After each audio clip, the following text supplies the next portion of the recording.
श्री गुरुदेव दत्त.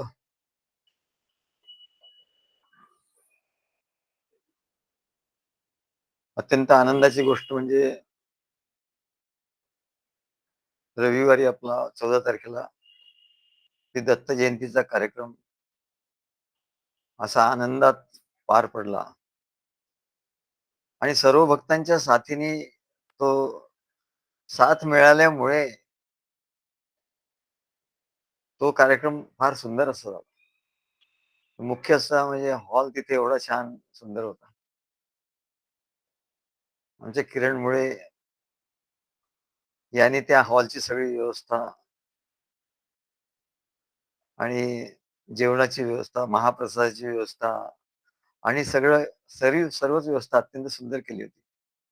आणि त्यांच्या साथीला जोडीला आपले संजीव चव्हाण यांनी त्याला मदत केली आणि इतर सर्व भक्तांनी मिळून मदत करून सर्व हा कार्यक्रम घडवून आणला. मयूर आडकर यांनी आपलं त्याचं चित्रीकरण केलं. तेव्हा अत्यंत आनंदाचा असा हा कार्यक्रम झाला आणि त्या आनंदात असताना आमचे अविनाश जोशी यांच्या मातोश्रीला कालच असं देवाघरी त्या गेल्या. देवाचं बोलावणं आलं. आम्हाला किरण मुळे यांनी सांगितलं.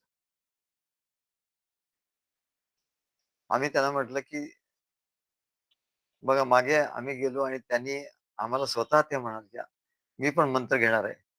आणि त्याने तो मंत्र घेतला आणि त्याच्या ध्यासामध्ये काय असतं मंत्राचा संस्कार झाला ना, की मनुष्य त्याच्या ध्यासामध्ये असतो.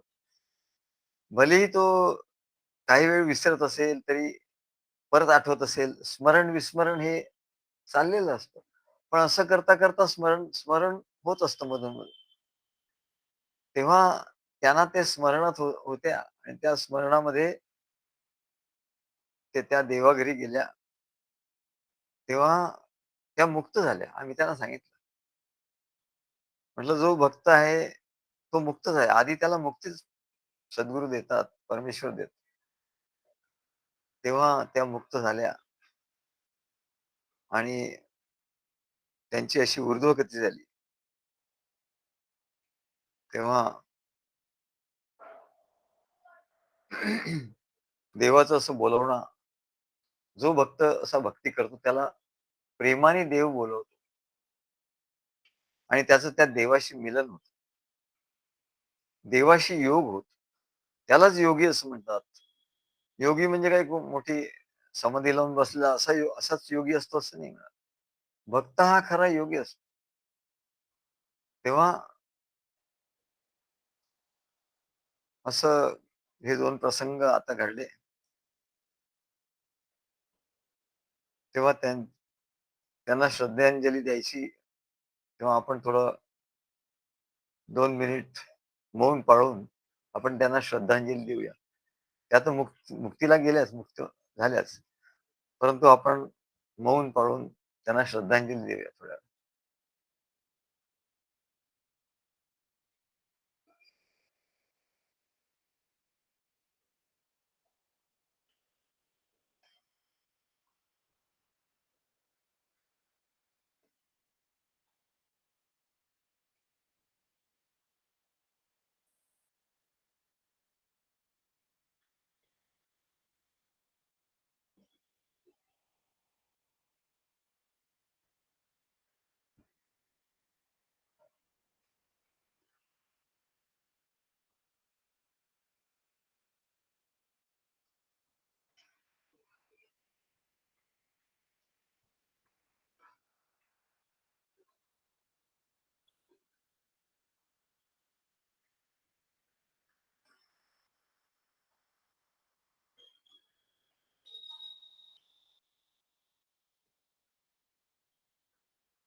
श्री गुरुदेव श्रीमद भगवद्गीतेच्या 12व्या अध्यायावर आपलं प्रवचन सुरू आहे. त्यातला आज हा 14वा श्लोक आहे. संतुष्टः सततं योगी यतात्मा दृढनिश्चयः मय्यर्पितमनो बुद्धिर्यो मद्भक्तः समे प्रियः. संतुष्टः सततं योगी यतात्मा दृढनिश्चयः मय्यार्पितमनो बुद्धिर्यो मद्भक्तः समे प्रियः. भगवान सांगतात की आत्मस्वरूपाविषयी त्याचा दृढ निश्चय झाला आणि इंद्रिय आणि मनोनिग्रह करून इंद्रिय निग्रह करून आणि मनोनिग्रह करून जो ज्ञानयोगी अखंड संतुष्ट झालाय आणि माझं सगुण रूपाच्या ठाई ज्याने आपली मन बुद्धी अखंड स्थापन केलेली आहे, असा जो माझा भक्त झालेला आहे, तोच मला अत्यंत प्रिय आहे. तेव्हा मय्यर्पित मनोबुद्धी, मला मन आणि बुद्धी ज्यांनी अर्पण केली आहे आणि नुसतं मन बुद्धी अर्पण केली असं नाही, तर ज्यांनी इंद्रियांचा निग्रह केला, आधी इंद्रियांचा निग्रह केला आणि मग मनाचा निग्रह केला आणि मग मन आणि बुद्धी ही त्यांनी अर्पण केली, असं त्याचं आहे. आधी इंद्रियांचा निग्रह पाहिजे. इंद्रिय स्वैर धावतायत या संसारामध्ये, तर म्हणाले मन बुद्धी मनुष्याला अर्पण करता येणार नाही, परमेश्वराला अर्पण करता येणार नाही. तेव्हा आधी इंद्रियांवर संयम पाहिजे. इंद्रिय सारखी संसारामध्ये धावत असतात. त्या इंद्रियांचा संयम केला पाहिजे. त्यांना विषयांपासून दूर दूर केलं पाहिजे. हा अभ्यास आधी केला पाहिजे. आणि असं करत असतानाच मनोनिग्रह, मनाने सुद्धा विषयांपासून मन सुद्धा दूर झालं पाहिजे. त्याला मनोनिग्रह असं म्हणतात. मनाला सुद्धा विषयांपासून बाजूला केलं पाहिजे. असा जो असतो त्याला ज्ञानयोगी असं म्हणतात. मनोनिग्रह आणि इंद्रिय निग्रह जो करतो, हे बाह्यातकारी होतं. म्हणजे हे अभ्यास म्हणून करावं लागतं. इंद्रियाला मुद्दाम इंद्रियासारखी धावतात, त्या इंद्रियांना बळजबरीने आणून या अ, इंद्रियांना त्याचा इंद्रिय रोध, इंद्रियांचा निरोध करायला पाहिजे. त्यांना थांबवायला पाहिजे. आणि मनाचा निग्रह, मनालाही थांबवायला पाहिजे. मनाला संसारात जाण्यापासून रोखलं पाहिजे. तर त्याला इंद्रिय निग्रह आणि मनोनिग्रह असं म्हणतात. तेव्हा इंद्रिय निग्रह आणि मनोनिग्रह हे जाणून बुजून मुद्दाम करावे लागतात. आणि असा जो करतो त्याला ज्ञानयोगी असं म्हणतात. त्याला ज्ञानयोगी असं म्हणतात. आणि मग हळू त्या ज्ञानयोगाला अखंड संतुष्टपणा येतो. तो संतुष्ट होतो. आणि मग तो भगवान सांगतात, माझ्या सगुण रूपाच्या ठिकाणी, माझं सगुण कृष्ण रूप आहे, सद्गुरूचं रूप आहे किंवा कुठल्या इष्ट देवतेचं रूप आहे. त्या रूपाच्या ठिकाणी आपली मन आणि बुद्धी अखंड तो स्थापन करतो. मन आणि बुद्धी आधी स्थापन होऊ शकत नाही. तो आपली मन आणि बुद्धी मनोनिग्रह, इंद्रिय निग्रह करून झाल्यानंतर आपलं मन आणि बुद्धी अखंड स्थापित करून ठेवतो. आणि असा तो भक्त होतो. म्हणजे ज्ञानयोगापेक्षा भक्तियोगी हा श्रेष्ठ सांगितलाय. ज्ञानयोगी झाला, पण भक्तियोगी नसला तर काय उपयोग नाही. मग माझा भक्तियोगी म्हणजे काय? तर जो आपलं मन आणि बुद्धी सद्गुरूंच्या ठिकाणी अखंड स्थापन करून ठेवतो, तो माझा भक्त झालेला आहे. त्यालाच माझा भक्त असं म्हणतात, असं भगवान सांगतात. आणि तोच मला प्रिय झालाय, तोच मला प्रिय होतो. भगवंताला, सद्गुरूला जो प्रिय होतो. कोण? की जो अखंड मन आणि बुद्धी त्यांच्या ठिकाणी स्थापन करतो तो. म्हणून म्हणतात मय्यार्पित मनोबुद्धी यो मद्भक्त समे प्रिया. असा तो माझा भक्त मला प्रिय आहे. ज्याने माझ्या ठिकाणी मन आणि बुद्धी पूर्णपणे समर्पित केली आहे. पूर्णपणे समर्पण म्हणजे समर्पण. नाही माझं मन, बुद्धी, संसार सारखं त्याचं बुद्धी संसारात जात आहे. ती त्यांनी जर त्याच्यावर निरोध केला नाही, योगच चित्तवृत्ती निरोधः चित्तवृत्तीचा जोपर्यंत निरोध होत नाही, तोपर्यंत ती समर्पित करता येत नाही. जी वस्तू जोपर्यंत आपली होत नाही, तोपर्यंत ती समर्पण करता येत नाही. जी ज्या वस्तूवर आपला अधिकार नाही, जी वस्तू स्वतंत्र आहे, मन आणि बुद्धी स्वतंत्र आहे, संसारात जाते आहे. तिच्यावर जोपर्यंत आपला अधिकार नाही, तोपर्यंत ती सद्गुरूंना, परमेश्वराला अर्पण करता येत नाही. कारण ती आपली नाहीच आहे म्हणजे आपली नियंत्रणात नाही. आपल्या जेव्हा नियंत्रणात येते, तेव्हा त्याला समर्पित करता येते आणि जेव्हा समर्पित केली जाते, तेव्हा त्याला भक्ती असं म्हणतात. भक्ती म्हणजे समर्पण. तेव्हा असा जो भक्त इंद्रियांचा आणि मनाचा निरोध करून मग ती मन आणि बुद्धी आपल्या नियंत्रणाखाली आलेली मन, बुद्धी सद्गुरूंना अर्पण करतो, असा भक्त मला प्रिय आहे, असं भगवान सांगतात. आम्ही मागे काव्य केलं होतं. सिकुड़ा मन छोटा भया अपनी अकड़ दिखाए जो अकड़ के रह गया कहाँ बड़ा हो पाए रे मनवा कहाँ बड़ा हो पाए. ज्याचं मन छोट आहे तो म्हणाले आपला अकड दाखवतो आणि जो असा वेगळा वेगळा राहिला आकडून राहिला त्याला आकडू म्हणतात. तो कसा मोठा होईल? तो मोठा होऊ शकत नाही. मग तो मोठा कसा होईल? मोठा म्हणजे व्यापक कसा होईल? त्याचं मन व्यापक कसं होईल? त्याची बुद्धी व्यापक कशी होईल? आणि परमात्मा तो व्यापक आहे. तेव्हा त्याची मन, बुद्धी व्यापक होईल. असं कधी होईल म्हणाले? ते सांगतात. पण सिकुड़ा मन छोटा भया अपनी अकड़ दिखाए जो अकड़ के रह गया कहाँ बड़ा हो पाए रे मनवा कहाँ बड़ा हो पाए. हे जीवाचं वर्णन आहे. जीव म्हणजे काय? त्याचं मन संकुचित, सगळं संकुचित. त्याचं मन संकुचित आहे. तो इतरांच्या बद्दल विचार करत नाही. तो आपल्याबद्दल विचार करतो. आपल्या स्वार्थाचा विचार करतो. दुसऱ्यांचा जो विचार करत नाही.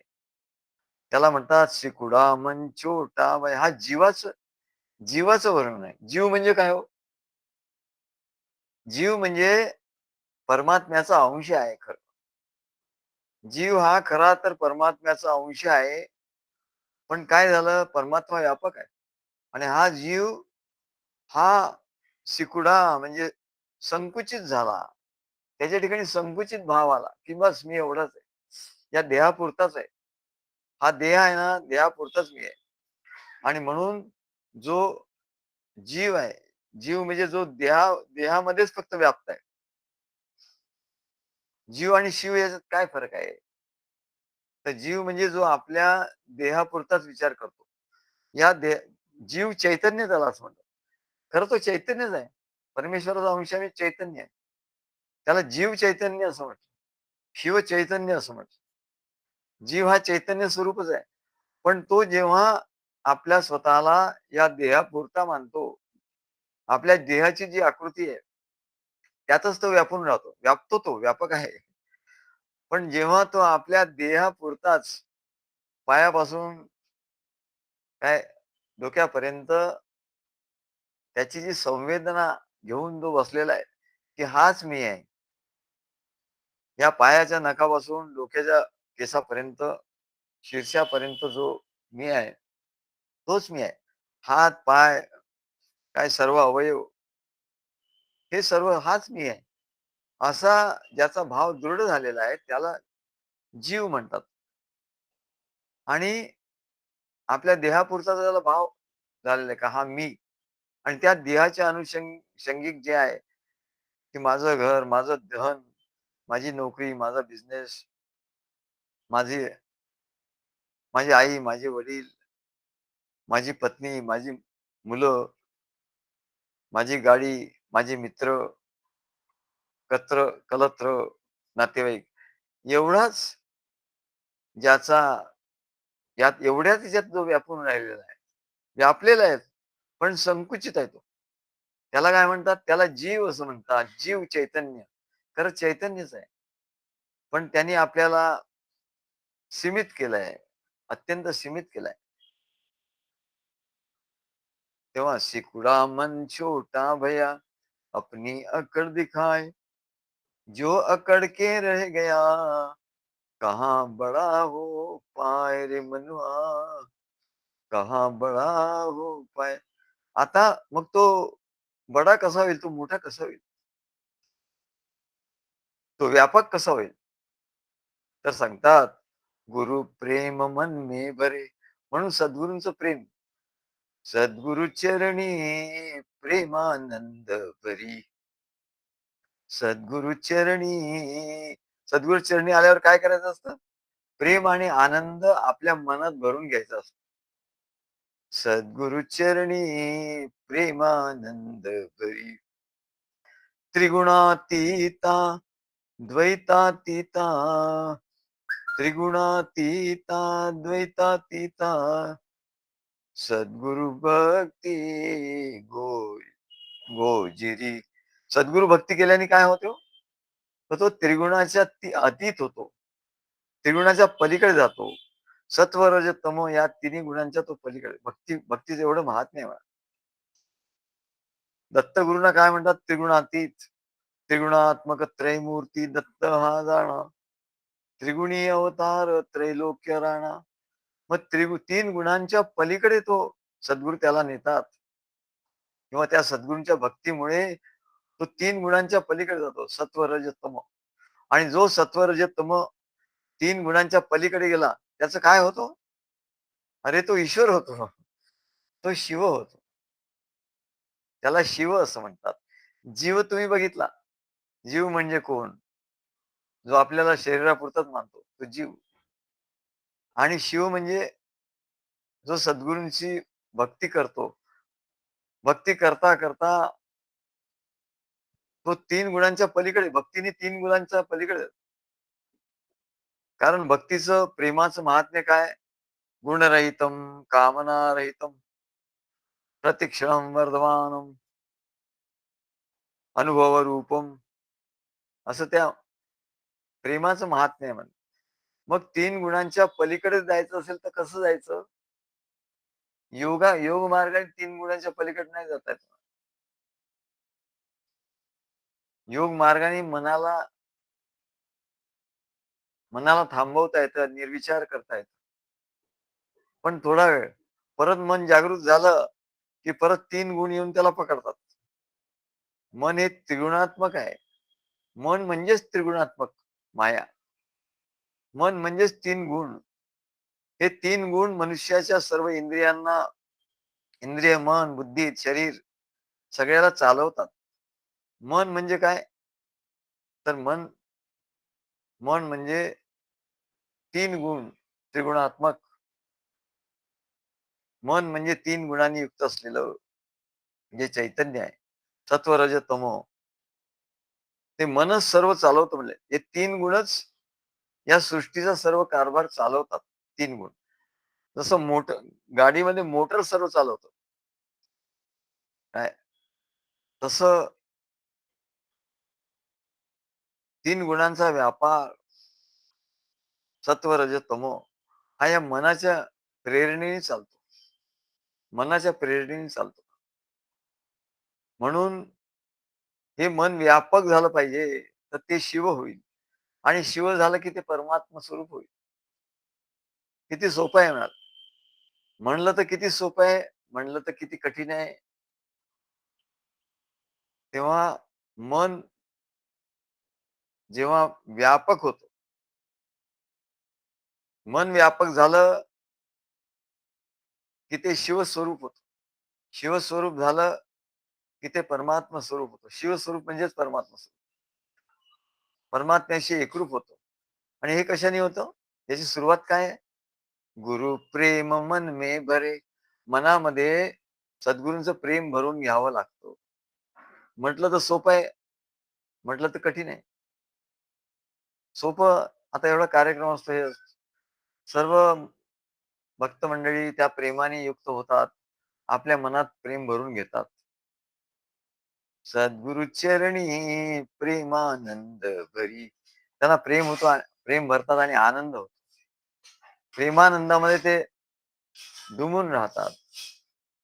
तेव्हा जीवाचा शिव व्हायचा आहे, जो आपल्याला शरीरापुरतं मर्यादित मानतो, तो सद्गुरु कार्यात त्याला आणायचं आणि सद्गुरु कार्यात आणल्यानंतर त्याचा संस्कार, त्याचा प्रभाव एवढा पडतो, की त्याचं मन त्याच्या मनामध्ये सद्गुरूंचं प्रेम भरतं. सद्गुरु चरणी प्रेमानंद भरी आणि त्याचं प्रेम भरल्यावर काय होतं? त्रिगुणातीता द्वैतातीता तो त्रिगुणातीत होतो आणि द्वैत त्याचं सगळं निघून जातं.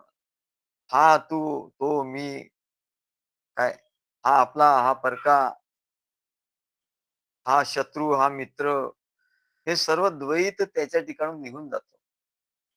कधी त्रिगुणातीता द्वैतातीता सद्गुरु भक्ती गोजिरी जीवरातीवर शिवदिन उगवे.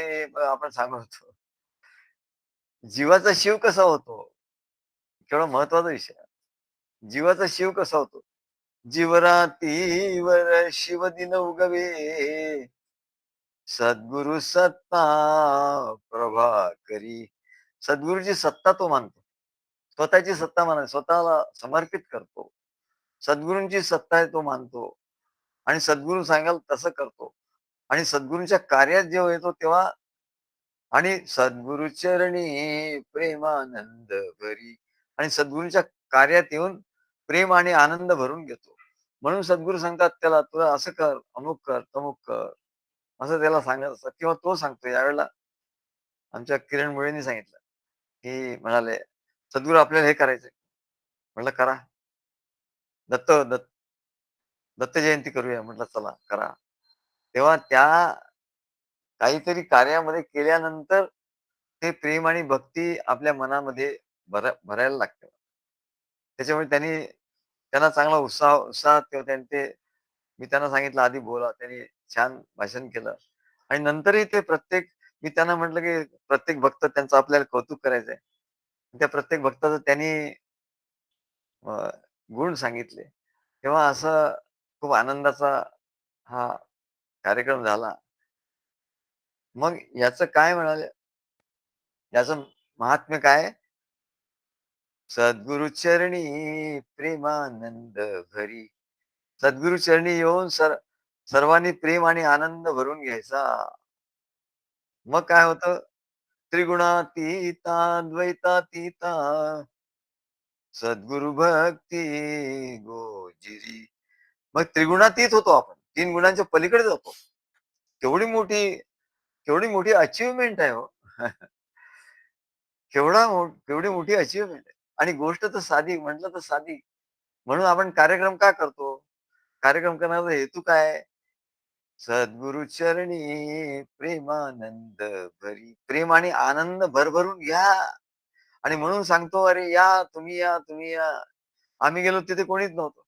अरे सद्गुरू आमच्या महाराजांच्याकडे असं होतं. सद्गुरू महाराज यायच्या आधी सगळे तिथे हजर असायचे आणि महाराज आल्यानंतर सगळे उभे होऊन जय-जयकार करायचे. अशी शिस्त होती खूप तिकडे. फारच शिस्त होती महाराजांच्याकडे आणि सगळे डॉट म्हणजे ऑन डॉट सगळे तिथे कार्यक्रमाला सगळे यायचे. इकडे तर मी फोन केले यांना, आपल्या घोरपडेंना सांगितलं, "तुम्ही फोन करा." मग हळू कोणी म्हणाले, "आम्ही गाडीमध्ये आहोत." कोणी म्हणाला, "आम्ही थोड्या वेळाने येतो." थोड्या वेळाने निघतो. कोणी म्हणाला 1 तासाने येतो. अरे काय म्हणाले? हे काय तुम्ही करताय, की इतर कार्यक्रमासारखा हा कार्यक्रम नाहीये. जसं अटेंड करायचा, लग्नाला अटेंड करायचं, थोडं उशिरा गेलं तर चालेल. काय कोणाला मुंजीला अटेंड करायचं, थोडं उशिरा गेलं तर चालेल. मग जाऊ थोड्या वेळाने. अरे असं नाहीये म्हणलं, याचं महात्म्य किती आहे? तुला त्रिगुणातीत व्हायचं का नाही व्हायचं? कारण इथेच राहायचंय त्रिगुण. 3 गुणामध्ये तुला फिरत राहायचंय. आणि 84 लक्ष फेऱ्यात फिरत राहायचंय. मग उपयोग काय म्हणलंय सद्गुरू कार्याचा? सद्गुरूंचं कार्य याच्यासाठीच आहे. सद्गुरू कार्य कशासाठी करतात? नुसतं दत्त जयंती साजरी करण्याकरता ते इतर ठिकाणी जात आहेत. इतरही मंदिर आहेत. मग इतर मंदिरं, इतर इतर अनेक ठिकाणी हे दत्त जयंती साजरी होते आणि आपल्याकडे साजरी होते. त्याच्यात फरक काय आहे? इतर ठिकाणी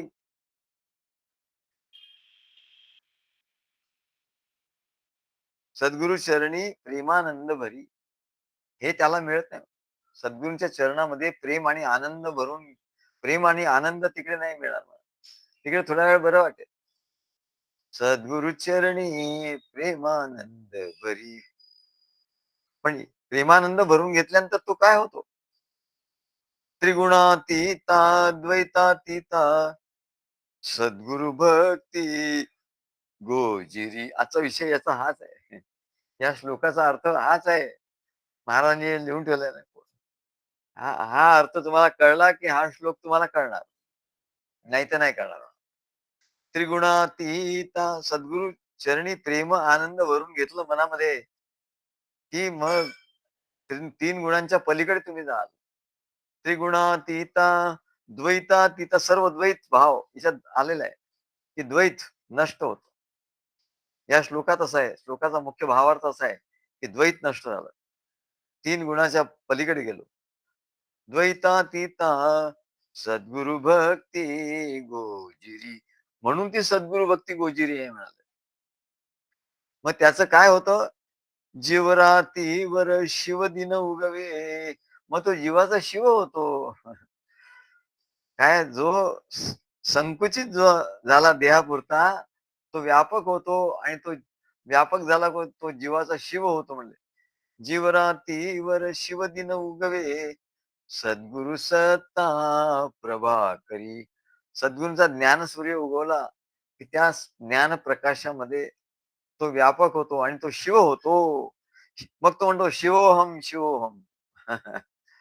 चिदानंद रूप शिवोहम, शिवोहम. नाहीतर नुसता सोहम, सोहम म्हणेल त्याला कळणार नाही. सोहम म्हणजे काय? सोहमचा अनुभव घ्यायचा तर सद्गुरूंच्या चरणीच येणार.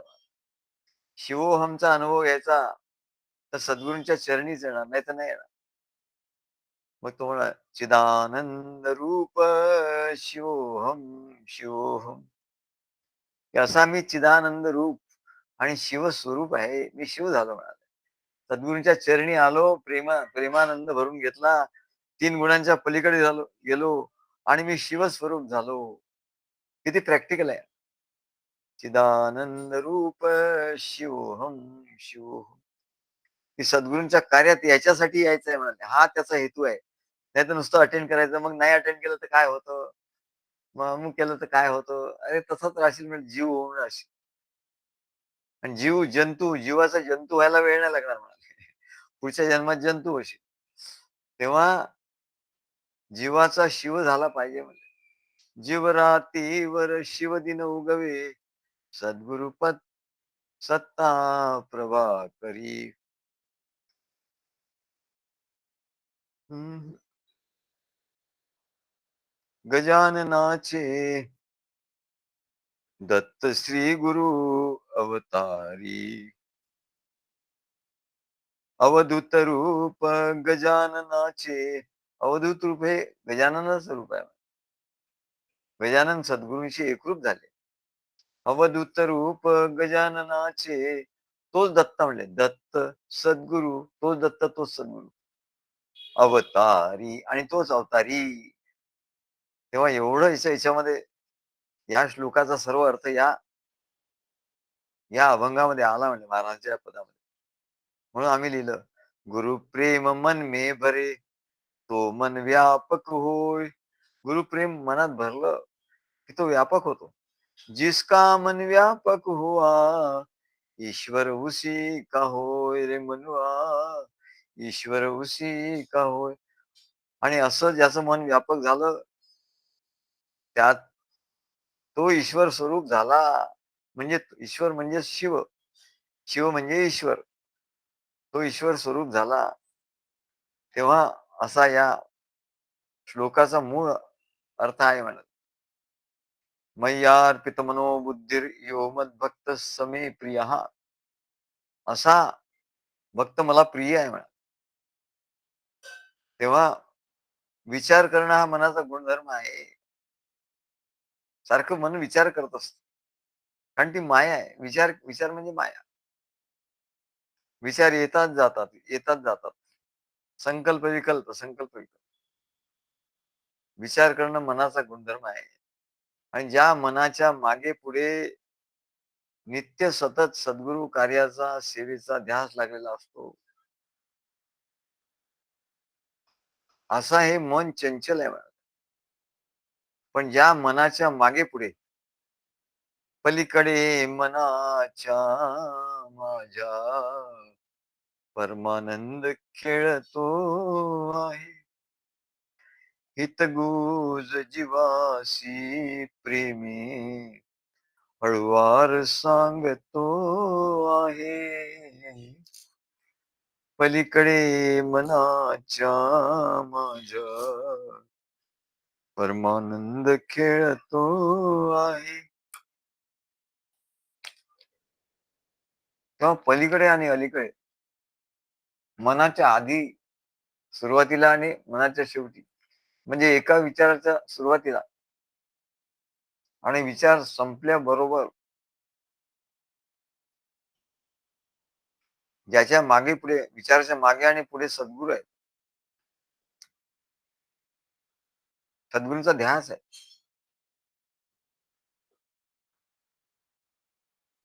त्याचं म्हणाले, त्याला त्याचं ध्यान अखंड ध्यान आहे. अखंड ध्यान कसं कसं करायचं? अखंड ध्यान. ते ध्यान आता थोडा ध्यान लावलं, बराच वेळ लागला नाही, मध्ये-मध्ये हे झालं, असं ते खंडित ध्यान होतं. पण सद्गुरूंचं ध्यान, तो कुठेही असो, सद्गुरूंचं ध्यान अखंड आहे. कसं? मनाच्या आधी विचार, मन म्हणजे विचार यायच्या आधी, आणि विचार तो निघून गेल्यानंतर, हा जो काळ आहे, या काळामध्ये त्याला सद्गुरूंचा ध्यास आहे. म्हणून ज्या मनाच्या मागे पुढे नित्य सतत ध्यास कशामुळे? सद्गुरु कार्यामुळे.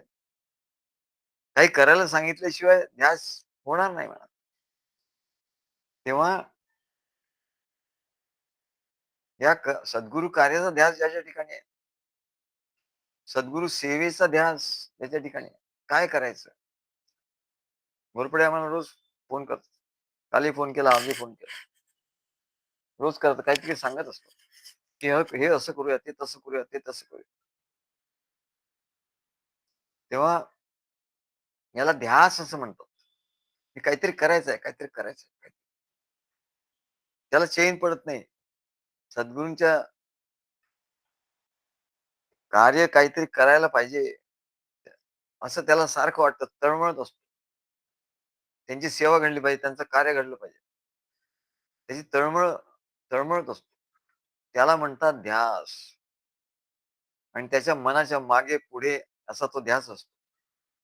थोडा वेळ त्याने कुठल्या कामात गुंतला, कामाच्या कार्य करायच्या आधी तो स्मरण करतो. आणि कार्य झालं की परत स्मरण त्याच्या ठिकाणी येतं. तेव्हा असा सेवेचा ध्यास, कार्याचा ध्यास त्याला लागलेला असतो. तो संसारात जरी काही कार्य करत असला, बाह्य रूपाने, सांसारिक कर्म जरी करत असला, तो जेवतो, हे कर्म आहे, सांसारिक कर्म आहे, देहाचं कर्म आहे. तो अंघोळ करत असला, जेवत असला, तो काही भाजी आणायला जात असला, तो ऑफिसमध्ये जात असला, तो काही बिझनेसच्या कामासाठी जात असला, त्या सर्व प्रसंगी कर्म करत असता त्याच्या ठिकाणी सद्गुरूचं घेतलेलं प्रेम जर जागृत जागृत असेल, किंवा सद्गुरूंनी जे काही करायला सांगितलं असेल, ते जर व्यवधान त्याच्या ठिकाणी जागृत असेल, तर ते मन त्या प्रेमातच निरंतर रंगवून राहील. सद्गुरूंनी हे सांगितलं आहे, सद्गुरूंनी ते सांगितलं, असं त्याचा त्या स्मरणात राहील. स्मरणात म्हणजे प्रेम, स्मरण म्हणजे प्रेम. प्रेमात आणि स्मरणात तो रंगून राहील. आणि असं प्रेम सद्गुरूसाठी काहीतरी करावं, या कृतज्ञतेच्या भावनेतून येतं.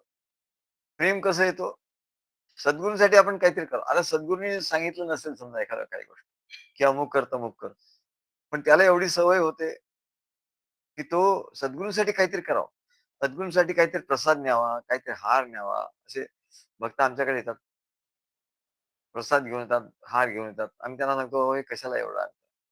नाही ते सर्व आणतात आणि सद भावना काय आहे त्याच्यामागे? सद्गुरूंच्या कार्यासाठी आपण काहीतरी करावं, काहीतरी कार्यक्रम करावा, असं ज्याला वाटत असतं, ते त्याला कृतज्ञतेच्या भावनेने वाटत असतं, की सद्गुरूंसाठी काय करू आणि काय नको. कारण त्यांनी आपल्यासाठी एवढं केलेलं आहे. तर आपण त्याच्यासाठी काहीतरी करावं असं त्याला वाटत असतं. त्याला कृतज्ञता असं म्हणतात. आणि ह्या कृतज्ञतेच्या भावातूनच प्रेम बाहेर येतं. कृतज्ञता म्हणजे प्रेमच. कृतज्ञतेच्या भावातून प्रेम बाहेर येतं, की सद्गुरूंसाठी काहीतरी करावं. आणि त्या प्रेमातच तो रंगून राहतो. त्याला मनाला ध्यास लागलेला असतो. मग मन कुठे जात नाही. आणि अशा अवस्थेला तुकाराम महाराजांनी सांगितलं, "आता कोठे धावी मन." अरे कुठे धावतो? मन खूप चंचल आहे. अरे कसलं चंचल आणि कसलं काय? ते तर म्हणतात, "आता कोठे धावे मन, तुझे स्वरूप देखिलिया, तुझे रूप देखिलिया, आता कोठे धावे मन." आता कसं आता धावतच नाही म्हटलं असं. सारखं त्या सद्गुरूंच्या कार्यात, त्यांनी सांगितलेल्या प्रेमात, काहीतरी करण्यामध्ये किंवा मग आपला संसार जरी करत असला तरी त्यांनी काहीतरी सांगितलंय. हे करायचं, ते करायचंय. याच्यातच त्याचं मन गुंतलेलं आहे म्हणा. निरंतर याला निरंतर म्हणतात म्हणजे अंतर पडत नाही मध्ये. या निरंतर त्या प्रेमात रंगून राहतं. असं प्रेम सद्गुरूंसाठी काहीतरी करावं या कृतज्ञतेतून येतं. त्यांचं एवढं ऋण आहे आपल्यावर. त्या ऋणातून कसं उतराई व्हावं? काय करू आता व्हावे उतराई, ठेविली ही पायी डोई आता. असं तुकाराम महाराज म्हणतात. की काय करू आता कैसे व्हा कैसा होऊ उतराई. ठेविता ही डोई, ही हे डोई जी आहे, हे त्यांच्या चरणावर ठेवावं असाच भाव त्याचा होतो. तर या भावातून ते सर्व उतराई होण्याच्या भावातून हे प्रेम निर्माण होतं. आणि ज्ञानेश्वर महाराज तसंच तेच सांगतात. ज्ञानेश्वर महाराज तेच म्हणतात, "ते ऋण ऋण न फिटे मरोनिया." मेलं तरी ते ऋण फिटणार नाही म्हणाले. सद्गुरूंचा आपल्यावर एवढे उपकार आहे.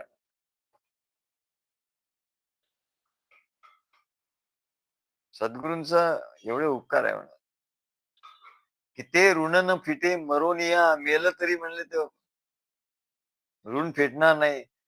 ते म्या पाया पडून या सोडविले. मग मी काय केलं म्हणले, तर मरून सुद्धा हे ऋण फिटणार नाही. तर म्हणले मी त्यांच्या पाया पडूनच त्यातून सुटका करून घेते म्हणलं. ते म्या पाया पडून या सोडविले. या कृतज्ञतेच्या भावामुळेच त्याच्या मनात निरंतर सद्गुरूंच्या कार्याचा विस्तार कसा करावा, बास. त्या ध्यास लागला, बास शाबास. ध्यास लागला तुला. आणि ध्यास म्हणजेच ध्यान. ध्यान ध्यान जे आहे ना, ते योगात त्याला ध्यान म्हणतात, भक्तीमध्ये त्याला ध्यास म्हणतात.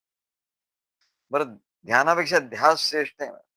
कारण ध्यास एकदा लागला तर सोडत नाही तो. ध्यास त्या मनाला सोडत नाही, असा पक्का चिकटून राहतो.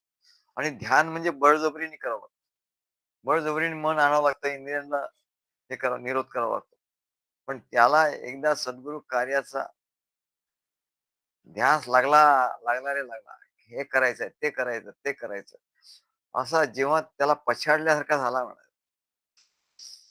की सद्गुरू कार्याचा विस्तार कसा होईल? घोरपडे म्हणतात, "असं करू, तसं करू. मी आता असं करणारच आहे म्हणा, असं करू. हे करणारच आहे. मला असं झालंच पाहिजे. काय? हे असं केलंच पाहिजे." असं जेव्हा तो त्याच्या ठिकाणी असा ध्यास लागतो. त्याला ध्यास असतो. आता हे केलंच पाहिजे. केल्याशिवाय चैन नाही पडणार. असं जेव्हा त्याला होतं. नाहीतर काही लोकांना सांगा, "अरे कधी येशील रे? काय करशील रे?"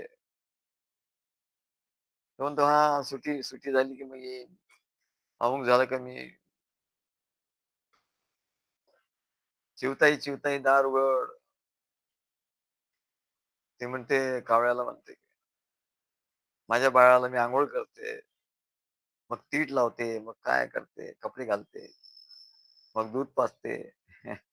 "चिवताई, चिवताई दार उघड." ते दार उघडतच नाही. तसं "अरे या रे, या रे नाचो अवघे जन, शेषशायी नारायण. या रे नाचो, या रे नाचो, या रे नाचो अवघे जन." असा कार्यक्रम झाला आहे, सगळे नाचायला लागले.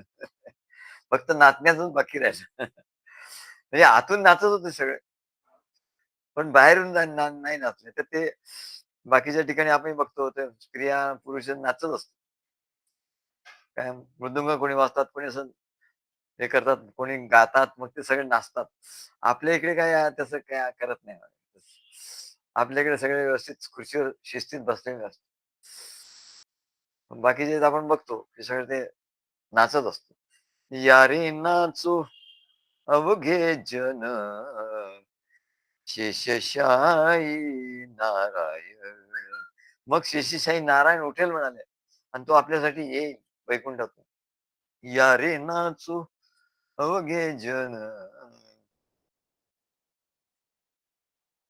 तर असा ज्याला वाटतं, की नाचायचं बास. आता हा कार्यक्रम, तोच कार्यक्रम. किरण आम्हाला म्हणाले, की हा दत्तात्रयांचा कार्यक्रम, दत्त जयंतीचा कार्यक्रम करायचा. घोरपडे म्हणतात, "हे असे कार्यक्रम तुमच्या वाढदिवसाचा करायचा, अमका करायचा, तमका करायचा." असे असे अनेक कार्यक्रम करायचे, यज्ञ करायचा. आता आम्ही ठरवलं, की दर महिन्याला आम्ही सगळ्यांना म्हटलं, दर महिन्याला आपण यज्ञ करायचा. त्याच्यासाठी आपण जागा पण बघितली. आमच्या डोंबिवलीमध्येच ठिकाणी मागे मागे एकदा कार्यक्रम झाला होता, बऱ्याच वर्षापूर्वी. तेव्हा तेव्हा कोणीच तुम्ही लोक नव्हतात, येत नव्हता. किरण मुळे पण नव्हते. ते कार्यक्रम झाला होता त्या आमच्या घराजवळच एक मंदिर आहे तिथे. तर आम्हाला एकदम आठवण आली, आम्ही तिकडे गेलो. त्या बाईनं म्हटलं, की "आमचा कार्यक्रम असतात. मग आम्हाला तुमचा हॉल मिळेल का?" तो हो म्हणले, "त्याच्यासाठीच आहे." त्यांचे वडील होते. वडिलांनी तो मंदिर बांधून ठेवलं. विठ्ठल रुक्माई मंदिर बांधून ठेवलंय. तर त्या म्हणाल्या, "आमच्या वडिलांनी सांगितलं, की या मंदिरात सगळ्यांना कार्यक्रम करायला हे जागा द्यायची. कार्यक्रमासाठी ही जागा आहे." आणि म्हटलं, "पैसे किती? त्याचं भाडं किती?" ते म्हणले, "भाडं वगैरे काही नाही. आम्ही भाडं." आमच्या वडिलांनी सांगितलं, "भाडं वगैरे काही घ्यायचं नाही. पण ज्याला काय वाटेल त्याने पेटीमध्ये टाकायचे. आमच्या हातात काही द्यायचे नाही पैसे." म्हटलं, "मग चांगलं आहे. आम्ही देऊ," म्हटलं, "काय हरकत नाही." तर माझ्या मनात असा विचार आला, की मग आपल्याला एक इथे कार्यक्रम करता येईल. इतरही कार्यक्रम करता येतील आणि यज्ञाचा कार्यक्रम दर महिन्याला एकदा तरी आपण करा, सगळे मिळून. आणि सगळे मिळून केल्यामुळे काय होतं, की त्याचं जी शक्ती आहे ती खूप वाढते. सगळे मिळून जेव्हा करतो, तर सगळ्यांचा भाव एकवटतो आणि जो संकल्प लवकर पूर्ण होतो आणि म्हणून सगळ्यांनी मिळून करायचं असतं. एक-एकट्याने तर आपण करतोच. "या रे नाचो अवघे जन." अवघे जन काय लोकेपी भगवत गुण श्रवण कीर्तनात अनेकांना जमवून का करायचं? तर अनेक पटीने तो त्याचा जो प्रभाव आहे, तो अनेक पटीने वाढतो म्हणून आणि त्याचा फायदा सगळ्यांनाच मिळतो. आणि म्हणून आम्ही म्हटलं, की या हॉलमध्ये सर्व आपण यज्ञापासून सुरुवात करू. तेव्हा पहिला यज्ञ आपल्याला आता जानेवारीमध्ये नवीन वर्षामध्ये करायचा आहे, सगळ्यांनी मिळून त्या हॉलमध्ये. आमच्या अगदी जवळच आहे, घराच्या जवळ. त्या हॉलमध्ये आपल्याला करायचंय आणि सर्व एकत्र यायचं. प्रत्येकाने आपला हवनकुंड आणायचं, आपली सामुग्री आणायची. पिशवीत टाकून आपली सामुग्री, आपला हवनकुंड ते पिशवीत टाकून आणायचं इकडे आणि सगळ्यांना माहितीच आहे, सगळ्यांना सगळं येतच. आणि सगळ्यांनी मिळून तिथे चांगला यज्ञ करायचा. तेव्हा आपली सर्वांची आणखी जास्त प्रगती सर्व भक्तांची तिथे होईल. आणि दर दर महिन्यातून एकदा आपण एकत्र भेटू, एकत्र भक्ती काय एकत्र सर्व भक्ती, ज्ञान आणि आनंद होईल मला. तेव्हा मन आपलं त्या इंद्रियानी कर्म चालू आहे, पण मन मात्र त्या कर्मात राहत नाही. मनामध्ये ध्यास. त्याला म्हणतात at the back of my mind. काही करत असताना इंग्रजीत असं म्हणतात, at the back of my mind. I had that thought at the back of my mind. म्हणजे मी सगळं करत होतो, पण सारखं माझा विचार माझ्या मनामध्ये तो घोळत होता. असं आपण म्हणतो घोळत होता. त्यालाच ध्यास असं म्हणतात. तेव्हा इंद्रियांनी इतर कर्म चालू आहे. व्यवहाराची कर्म चालू आहे, ऑफिसमध्ये जातोय, सगळं काय करतोय. पण ध्यास हा लागलेला आहे. मग मन त्या कर्मात राहत नाही. ज्या मन त्या कर्मात राहत नाही बघा, किती छान विषय. कर्म तो करतोय, ऑफिसमध्ये जातोय, ऑफिसचं कामही करतोय, सगळंच करतोय. पण मन त्या कर्मात नाही. मन कुठे? त्या ध्यासामध्ये. सद्गुरूंनी काय सांगितलं या ध्यासामध्ये, काय आपल्याला करायचं. आणि जेव्हा कर्मामध्ये मन नसतं, तेव्हाच ते निष्काम कर्म होतं. किती छान आहे. निष्काम कर्म कसं करायचं? निष्काम कर्म कसं करायचं? अरे, ते कठीण आहे मला. निष्काम कर्म करणं कठीण आहे. पण त्याचं प्रॅक्टिकल जेव्हा सद्गुरू सांगतात, "अरे, मी सांगितलेला जो ध्यास तुझ्या मनात असेल ना, मग काही मग ते एवढं होईल म्हणले, की तू स्वतःचा ध्यास लावून घेशील. स्वतःच तू ठरवशील आणि सद्गुरूला सांगशील. तेव्हा त्या ध्यासाचं तो श्रेष्ठ ध्यास होईल म्हणाले. आणि मग तुझं कर्म निष्कामता तुला येईल.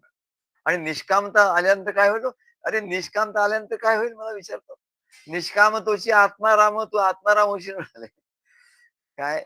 असं जर तू करत राहिला, ही जर अवस्था तुझी नेहमीची राहिली ना, सद्गुरु कार्याचा ध्यासाच्या अवस्थेत जर तू नेहमी राहिलास, तर इतर कर्म होईल आणि त्या कर्माचं फळ तुला काही मिळणार नाही. आणि त्या कर्माचं बंधन तुला होणार नाही. ते ते ते कर्म निष्काम कर्म होईल आणि निष्कामतेची आत्मा राम आणि एक दिवस तुला त्या आत्मारामाचा अनुभव येईल. तू निष्काम झाला, की आत्मारामाचा अनुभव येईल. जोपर्यंत कामना आहे, तोपर्यंत तो अनुभव येणार नाही. मग कामना हळू करता कर्म होत राहील. पण सद्गुरूंनी जे सांगितलंय किंवा सद्गुरूंच्या कार्याचा ध्यास जो आहे, त्यांच्या ज्ञानाचा ध्यास आहे, त्यांच्या कार्याचा ध्यास आहे. तो ध्यास तुझ्यासारखा तुझ्याकडे राहिला, की मग तुझं ते कर्म एकदम निष्काम कर्म होईल. निष्काम कर्मयोगी तू होशील. आणि मग निष्काम कर्म झाल्यानंतर काय होईल, एक दिवस असा येईल म्हणा, की तू आत्माराम होशील. किती सुंदर आहे आणि किती सोपं आहे हो. तसं म्हटलं. पण काय ओव्हरनाईट हा अनुभव नाही येणार. नाही अनुभूती. तर अनुभूती करत बसू. तुला अनुभूती येतील. पण निष्काम होणार नाही आणि आत्माराम तू होणार नाही. काय तू आत्माराम होणार नाही, निष्काम होणार नाही. अनुभूतीच्या मागे लागशील ना. अमुक झाला, तमुक झाला, काय ज्योती दिसली ना, प्रकाश दिसला आणि पायाला मुंग्या आल्या आणि हाताला मुंग्या आल्या आणि इकडे झिंजण्या आल्या आणि स्पायनल कॉर्डमध्ये काय झालं, अमक्याकडे काय झालं, सहस्रारमध्ये असं झालं, असं लोकं गप्पा मारतात. अरे, हे काहीच नाही म्हणे. हे म्हणजे तू आत्माराम झाला का? नाही झाला. थोड्या वेळ झिंझिण्या आल्या, थोडा वेळ झालं. याला अनुभूती म्हणतात थोड्या वेळ. झालं आणि गेलं. झालं आणि गेलं. राहिलं काय? राहिलं काहीच नाही. उरलं काय? काही नाही. पण तू निष्काम झाला, सद्गुरूंच्या कार्यामध्ये तुला ध्यास लागला. तू निष्काम झाला आणि निष्काम झाला, की तू आत्माराम झाला. पण हे ओव्हरनाईट नाही होणार. आला आणि आपला झाला. पी हळद आणि हो गोरी असं नाही होणार. असं होत नाही. तर याला चिरकालचा ध्यास लागला पाहिजे. अखंड ध्यास. चिरकालच्या ध्यासाचा अखंड ध्यासात ज्याचं रूपांतर होईल, त्याला त्या आत्मारामाचा अनुभव येईल. म्हणून कर्म संपलं रे संपलं, की पुन्हा सद्गुरू सेवा, प्रेम याच्याच विचारात ते मन शिरेल. मन स्वतः शिरायला लागेल, त्याला सवय लागली. सद्गुरू प्रेमाचं सहज स्मरण होईल आणि सद्गुरूंच्या प्रेमस्मरणाने मग आता हा विषय बघा. मग सद्गुरूंच्या प्रेमस्मरणाने त्यांनी जो गुरुमंत्र दिलेला आहे, गुरुमंत्र दिलेला आहे, तर गुरुमंत्र देखील सहजपणे स्मरणात येईल. नाहीतर काय होतं, मनुष्य विसरून जातो. गुरुमंत्राचा सारखं आम्ही सांगितलं, तुमचं काही करत असला तरी तुम्हाला त्या गुरुमंत्राचं स्मरण पाहिजे. अखंड स्मरण पाहिजे. तर अखंड होत नाही. तर म्हणजे अखंड स्मरण कसं होणार? गुरुमंत्राचं अखंड स्मरण पॉसिबल आहे का? Whether it is possible or not. अखंड स्मरण पॉसिबल आहे का? तसं म्हटलं तर समोर तसं होऊ शकत नाही अखंड स्मरण. कारण काही काही कोणीतरी येईल, काहीतरी विचारेल, काहीतरी आपण सांगू, काहीतरी आपण संसारातले कर्म करू, ऑफिसमध्ये जाऊ, हे करू, ते करू. मग मग ते खंडित झालं. कुठे गुरुमंत्राचा जप खंडित झाला. पण म्हणले अशी एक युक्ती आहे, की ज्याने अविरत अखंडित तो जप सुरू राहतो. सर्व कर्म करताना सुद्धा सहजपणेच तो गुरुमंत्राचा जप. कसं? कधी होईल म्हणाले? याला अखंड जप किंवा अखंड नामस्मरण असं म्हणतात. या उलट जर सांसारिक कर्म संपल्यावर ते मन सद्गुरू स्मरणात आणि गुरुमंत्राच्या स्मरणात जर आलं नाही, सांसारिक कर्म केलं, लगेच आठवण येते. लगेच मंत्र सुरू. परत दुसरं काम आलं, परत थोडा वेळ थांबलं, परत मंत्र सुरू. तर जे ते कर्म आहे, ते मधलं जे कर्म आहे, त्या कर्म करत असताना सुद्धा ते सुद्धा धरलं जातं त्या अखंड स्मरणात. म्हणजे त्या कर्माच्या मागे पुढे मन जे आहे, मनाचं जे स्फुरण आहे, मागे आणि पुढे, कर्माच्या मागे आणि पुढे आणि कर्म करत असतानाही मन तिथेच आहे.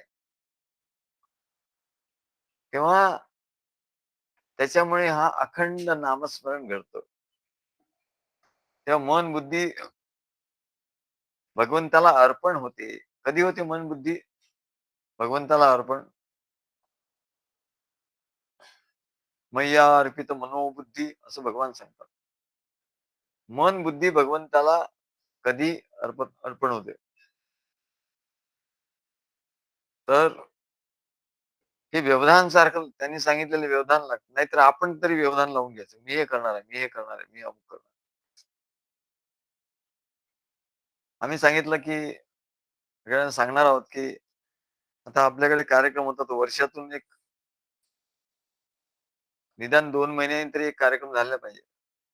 एक यज्ञाचा कार्यक्रम तो होतो. यज्ञाचा कार्यक्रम होईल आता दर महिन्याला. पण 2 महिन्यातून एकदा तरी 2 महिन्यातून एकदा तरी एक कार्यक्रम मोठा असा झाला पाहिजे. असं आम्ही मनात विचार केला. अजून कोणाला सांगितलं नाही आम्ही. आता आता सगळ्यांना सांगितलं, की 2 महिन्यातून एकदा तरी आपला कार्यक्रम झाला पाहिजे. आणि आता इकडे डोंबिवलीला आपला हॉल आहेच किंवा आपलं तिकडे म्हणजे इथे तर आपल्याला काही द्यायला लागत नाही. इथे काही खर्च नाही होणार. इथे आपण दर 2 महिन्यातून एक कार्यक्रम आपण करू शकतो. किंवा मग आपण भांडुपला हॉल आहे तिकडे करू शकतो. तर तेव्हा याचा हे कशा करताय म्हणले, तुला ध्यास लावण्याकरता आहे. सद्गुरूच्या कार्याचा तू उपयोग करून घे बाबा. त्यांचं कार्य तर होईल, पण तुझं त्याच्यात काय आहे? तर तू त्या निमित्ताने ध्यास लावून घे. मग ध्यास लावल्यामुळे काय होतं? तर कर्माचं बंधन तुला घडणार नाही. भक्ती घडेल, ध्यास लागेल आणि कर्म जे करतो ते निष्काम कर्म होईल. आणि निष्काम कर्म म्हणजे निष्कामतोची आत्माराम. आत्मारामाचं तुला दर्शन होईल. तू आत्माराम होशील. याला म्हणतात मन मन अर्पण करणे. मयी अर्पित मनोबुद्धी असं सांगितलं. भगवान काय म्हणतात? मयी अर्पित मनोबुद्धी. मला तू मन अर्पण केलं. तर मन अर्पण कसं करायचं ते आता सांगितलं. आता म्हणतात बुद्धी भगवंताला समर्पित करायची. बुद्धी समर्पित करायची म्हणजे काय? तर सोपं आहे म्हणले. सद्गुरूंचं प्रवचन, ग्रंथ यांचं नियमितपणे वाचन, श्रवण, मनन, चिंतन असं जेव्हा केलं जातं, तेव्हा ज्ञानबोधाच्या सद्गुरूंच्या त्या ज्ञानबोधाचा निश्चय होतो बुद्धीच्या ठिकाणी. बुद्धीच्या ठिकाणी निश्चय नाही झाला तर काही उपयोग नाही म्हणा. इकडून तिकडे गेले वारे, असं होईल. ते ज्ञान एका कानाने ऐकलं, दुसऱ्या कानाने सोडलं. त्याचं मनन चिंतन केलं पाहिजे. त्या घोरपडीने त्याचा एक रिसर्च केला. ते सगळ्यांना सांगतात, "अरे वाचा." मी त्यांना म्हटलं, "तुम्ही प्रोग्रामच द्या सगळ्यांना." ते काय करतात ते इतरांना सांगतात. ते म्हणले, "मी आधी जप करतो, हवन करतो. हवन झाल्यानंतर जप करतो रोज आणि जप झाल्यानंतर मग मी भागवतातला एक काय एखादा अध्याय किंवा काही पानं वाचतो आणि मग त्याच्यातलं लिहून काढतो. मग ते हरिपाठ, हरिपाठाचे अभंग ते वाचतो. त्याच्यातलं जे मला हे होईल ते लिहून काढतो. सगळ्यांना पाठवतो. म्हणजे हे सगळी साधनं अरे आपण स्वतःच साधनं निर्माण केली पाहिजे. आमचे महाराज म्हणायचे. मी सांगीन तुला, मी तर सांगीन, पण तुझी साधनं तू निर्माण केली पाहिजेस. मी सांगेन मनन चिंतन कर, श्रवण कर, वाचन कर. पण ते कसं करायचं हे तू स्वतः शोधून काढ. याचं वेळापत्रक तू स्वतः कर. तर त्यांनी वेळापत्रक केलं आणि इतरांना ते सांगतो. त्याचं ते आपला किरण कदम यांनी ते सिरियसली घेतलं आणि तो प्रवचन झालं की तो आम्हाला लिहून पाठवतो. त्याचा आनंद व्यक्त करतो आणि भागवत तो वाचतो. मला इकडे सांगत होता, मी भागवतातलं हे वाचतो रोज. त्याचं हरिपाठातला एक अभंग वाचतो. अत्यंत आनंदाने तो सांगत होता आणि खूप सद्गुरू खूप आनंद होतो मला, खूप आनंद. तेव्हा ज्याचं त्याने शोधून काढलं पाहिजे आपण, की मला कसं पुढे जायचंय, मला कसा अभ्यास करायला पाहिजे. आम्ही तर सांगतो. तेव्हा सद्गुरूंचं प्रवचन बुद्धी भगवंताला समर्पित करणे. मन कसं समर्पित करायचं सांगितलं. आता आपली बुद्धीच भगवंताला कशी समर्पित करायची? तर सद्गुरूंचं प्रवचन असतं. सद्गुरूंनी ते बांधून घेतलंय. कार्यामध्ये सगळं उपलब्ध आहे. सद्गुरूंचं गुरुवार, शुक्रवार प्रवचन असतं. नाहीतर तुम्ही काय म्हणले वाचन, मनन, चिंतन केलं असतं आणि कशी बुद्धी तुमची समर्पित झाली असती? झालंच नसतं म्हणा. तेव्हा सद्गुरू बोलतात, प्रवचन करतात, त्यांचे ग्रंथ लिहितात. त्याचं त्याचं वाचन, श्रवण, मनन, चिंतन केलं पाहिजे. मग तो ज्ञानबोध सारखा घोटता तो ज्ञानबोध बुद्धीच्या ठिकाणी त्याचा निश्चय होतो. त्याचं सारखं घोटून जसं आयुर्वेदिक औषध हे शतधौत घृत आम्हाला त्या डॉक्टरांनी सांगितलं. शतधौत घृत. मी त्यांना विचारलं शतधौत म्हणजे काय? धौत म्हणजे पाण्याने धुणे. धौत म्हणजे धुणे. शतधौत म्हणजे 100 वेळा धुतलं. ते औषध कसं तयार करतात? 100 वेळा त्यांनी ते जे तूप असतं गाईचं घृत, शतधौत घृत. घृत म्हणजे गाईचं तूप.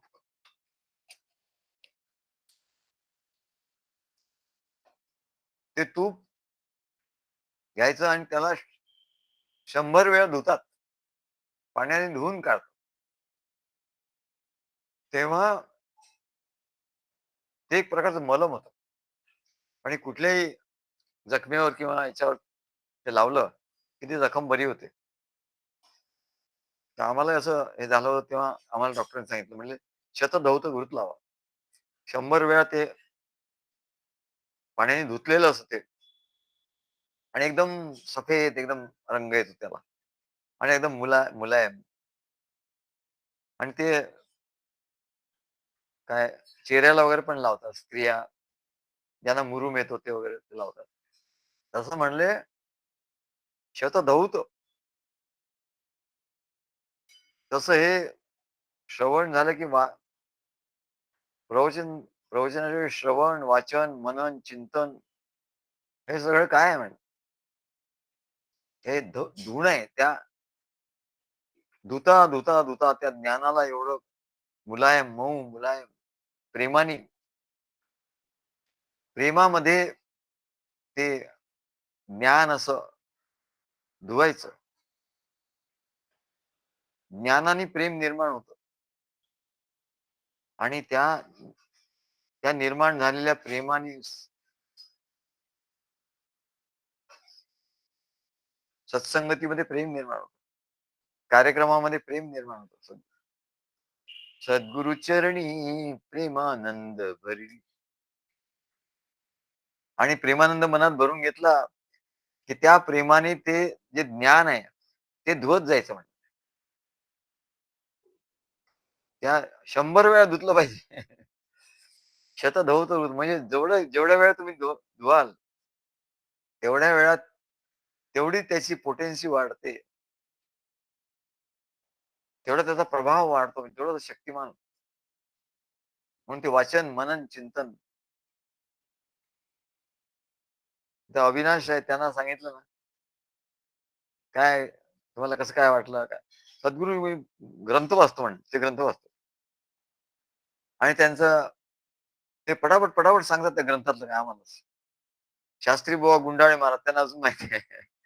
शास्त्री बुवा गुंडाळे महाराज काय आणि ते हसतात. तर वारंवार हे माझ्या मनात येत असतं म्हणाले. त्यांच्या आईची सेवा करत असताना त्यांचे ते म्हणाले, "मी पद म्हणतो." तिलाही खूप आनंद होतो म्हणाले. आईची सेवा करत असताना पद म्हणतो. मग तुमचं मला एकदम काहीतरी आठवतं, मग मी तिला सांगतो. म्हणले, बघा कर्म करत असताना सुद्धा ध्यास कसा आहे, हा सहज अनुभव आहे. परंतु शास्त्राच्या भाषेत सांगितलं तर सर्व कर्म करत असताना खरं तर आईची सेवा करत होते. पण त्यांच्या आईला सांगत होते, पद म्हणत होते सद्गुरूंचं आणि काही विनोद त्यांना आठवत होते. त्या निमित्ताने स्मरण होत होतं. काही आमचे वचन जशी आहेत तशी त्यांना भागवतामधली वचन त्यांना आठवत होती.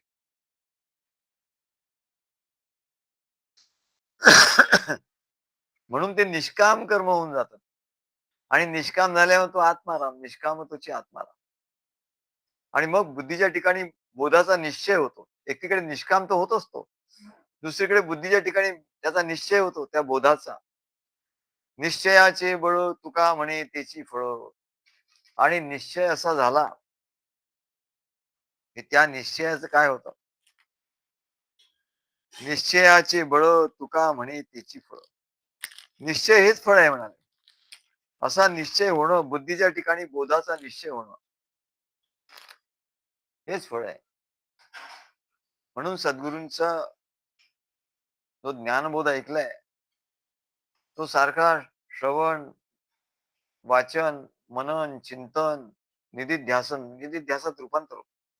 आणि बुद्धीच्या ठिकाणी तो ठसतो. बुद्धीच्या ठिकाणी तो कायमचा ठसा त्याचा उमटून राहतो. बुद्धीच्या ठिकाणी त्याचा निश्चय होतो त्या बोधाचा निश्चय होता, की मी करणार होता, असंच करणार. हे ज्ञान जे सांगितलं तसंच त्याच्याप्रमाणेच मी करणार, असा निश्चय होतो. आणि तेव्हा कृती घडते आणि त्या कृतीने अनुभव येतो. एवढं हे आहे म्हणजे. तेव्हा निश्चयाची बळ तुका म्हणे तिची फळं. बुद्धी भगवंताला समर्पित करणे म्हणजे काय? तिचा निश्चय झाला. त्याच्यासाठी सारखं म्हणून संस्कृतचं जे सारखं पठण करतात. लोकं पारायण करतात. पारायण कशाकरता करतात? गुरुचरित्राचं पारायण, अमुक पारायण. नुसतं आपलं पारायण करत बसतात. मन त्याच्यात नसतं. त्यातला बोध घेत नाही. त्यातल्या बोधाचं मनन चिंतन करत नाही. त्याच्यामुळे नुसतंच पाठांतर होतं म्हणजे. त्याचा काही उपयोग होत नाही. त्या बुद्धीमध्ये त्याचा बोधाचा निश्चय झाला पाहिजे.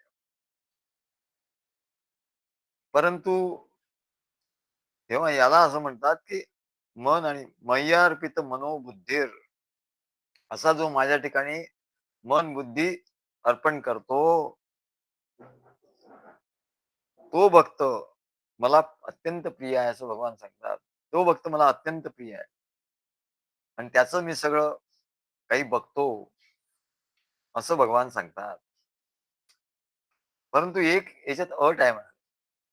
एक अट अशी अत्यंत महत्वाची गोष्ट, की सद्गुरूंच्या भेटीच्या आधी जे काही ग्रंथ वाचले असतील, त्या ज्ञानाचं, माहितीचं जे संस्कार बुद्धीवर झालेले असतील, ते सर्व त्याचा त्याग झाला पाहिजे. Unlearn the things. You have to unlearn the things. आम्ही एमबीएच्या मुलांना सांगायचं. ते निर्णय कोणी बीएससी होता, कोणी कॉमर्स फॅकल्टी म्हणून आला, कोणी इंग्लिश लिटरेचर वाला, कोणी कुठून आला. त्यांना सांगितलं you have to unlearn the things. जे काही तुम्ही ज्ञान ग्रहण केलंय, हे सगळं विसरून जा. नाहीतर हे ज्ञान तुम्हाला होणार नाही. नाहीतर ते सारखी माहिती तुमच्या आड येत जाईल. किंवा त्या ज्ञानाची, माहितीचे जे संस्कार तुमच्या बुद्धीवर झालेले आहेत, ते सर्व त्याज्य म्हणून त्याचा त्याग केला पाहिजे. आणि सद्गुरूंच्या ग्रंथाशिवाय इतर कोणत्याही ग्रंथाला शिवत सुद्धा नाही, असं सांगितलं. न शिवेची. तो म्हणजे सद्गुरूंच्या ग्रंथाशिवाय इतर ग्रंथाला हात लावा, शिवत सुद्धा नाही. मग वाचायची गोष्ट तर दूरच राहिली. यालाच अनन्य भक्ती असं म्हणतात.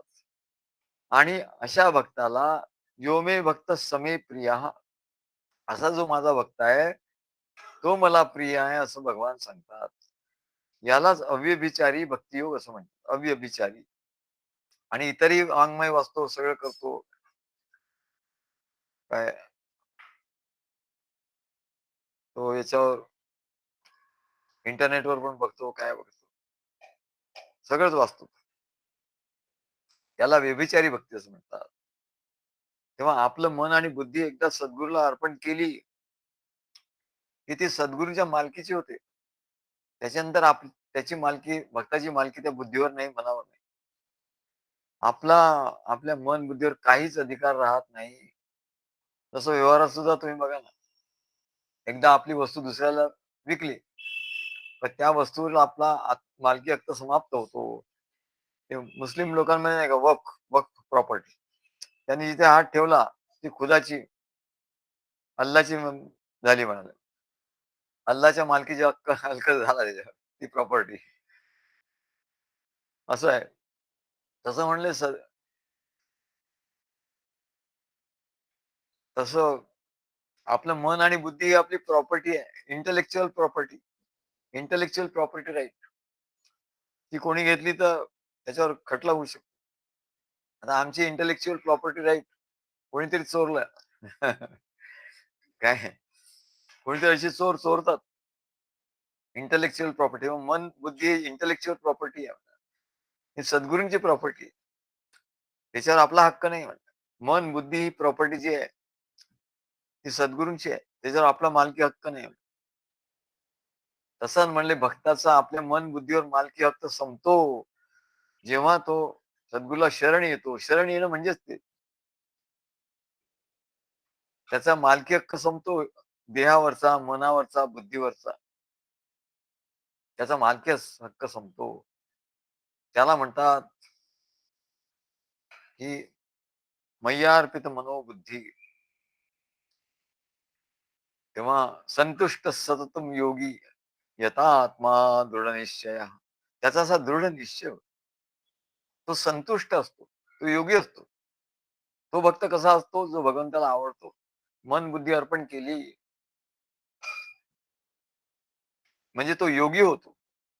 जो आपली मन बुद्धी सद्गुरूला अर्पण करतो, तो योगी होतो. त्याला योगी म्हटलंय भगवंतानी. भगवंतानी योगी कोणाला म्हटलंय? तर जो मय्यार्पित मनोबुद्धी संतुष्ट सततम योगी यथा आत्मा दृढ निश्चय. तेव्हा जो आपली मन बुद्धी मला अर्पण करतो, त्याला योगी म्हटलेलं आहे. त्याला भक्ती योगी असं म्हटलं. तो भक्तियोग करतो आणि तो संतुष्ट असतो. तो सतत संतुष्ट असतो. तो यथात्मा असतो. तेव्हा संतुष्ट तो संतुष्ट कसा असतो? 2च प्रकारचे लोक या जगात पूर्ण संतुष्ट असतात. 2 प्रकारचे लोक या जगात पूर्ण पूर्ण संतुष्ट हां, पूर्ण संतुष्ट असतात. एक म्हणजे आत्मस्वरूपात नित्य रममाण झालेला आत्मज्ञानी सत्पुरुष, आत्मस्वरूपात निरंतर रममाण होणारे आत्मज्ञानी सत्पुरुष. हे संतुष्ट आहे, हे योगी आहेत. आणि दुसरं सद्गुरूंच्या प्रेम, भक्तीत, सेवेत आणि कार्यात निरंतर जो रममाण झाला, निरंतर अंतर नाही, सततम. सद्गुरूंच्या प्रेम, भक्तीत, सेवेत, कार्यात जो निरंतर रममाण झाला. आम्हाला चव्हाणांनी फोटो पाठवला त्यांचा. अनेक भक्त नमस्कार करत त्यांचे फोटो आमच्या भक्तांनीच काढले. त्याच्यात चव्हाणांचा फोटो आहे. त्यांनी नमस्कार करतायत. चरणावर मस्तक ठेवलेलं आहे. आणि त्यांनी सांगितलं, की "सद्गुरू कायम मी तुमच्या चरणाशीच मला ठेवा. तुम्ही कायम मला तुमच्या चरणाशीच ठेवा. कायम." वॉव! असं त्याच्या खाली लिहिलं. तेव्हा सद्गुरूच्या प्रेम, भक्ती, सेवेत, कार्यात जो निरंतर रममाण असतो, असा भक्त हे 2च म्हणाले संतुष्ट असतात. नाहीतर बाकी कातावलेले, वैतागलेले असतात.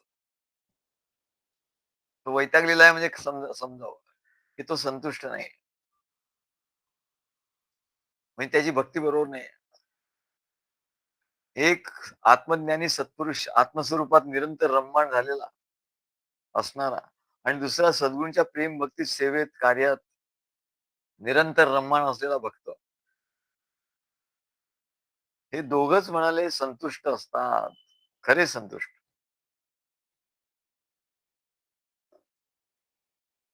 तेव्हा परंतु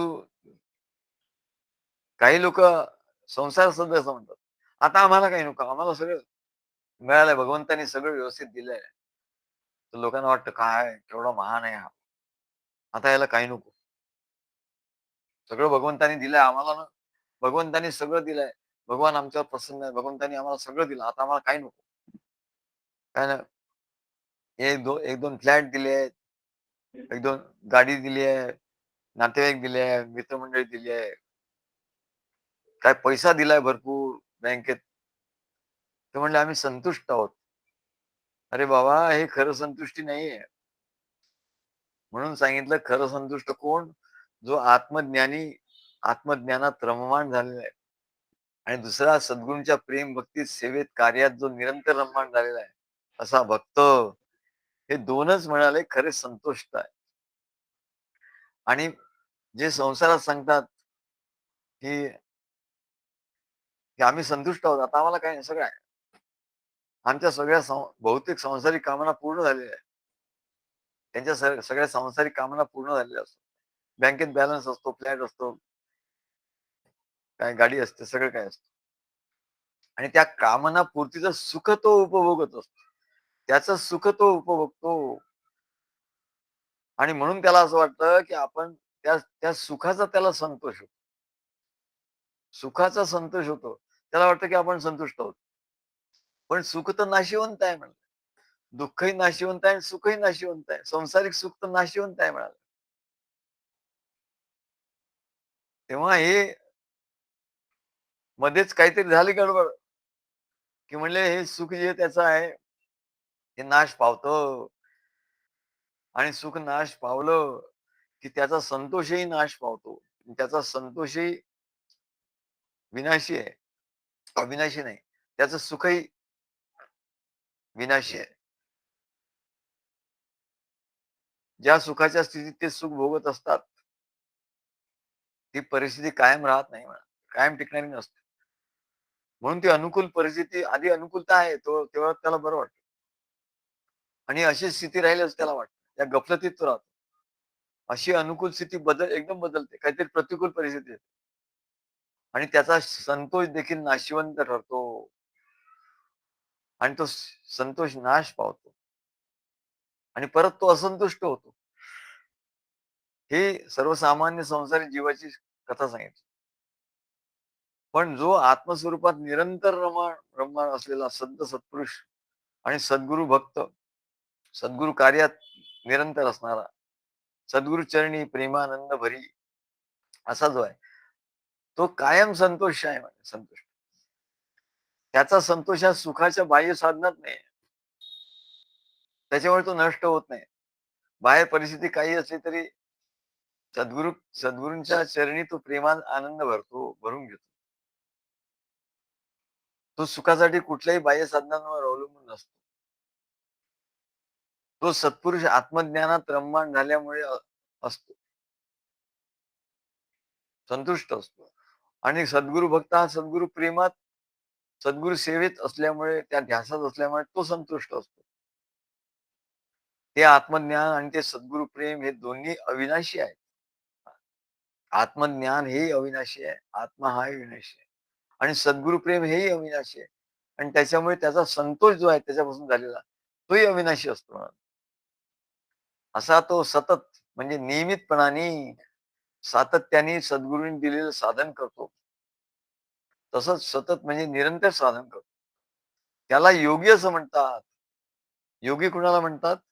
की ज्याला सद्गुरूंच्या ज्ञानाने निर्गुण निराकाराचा हृदयात अनुभव आला.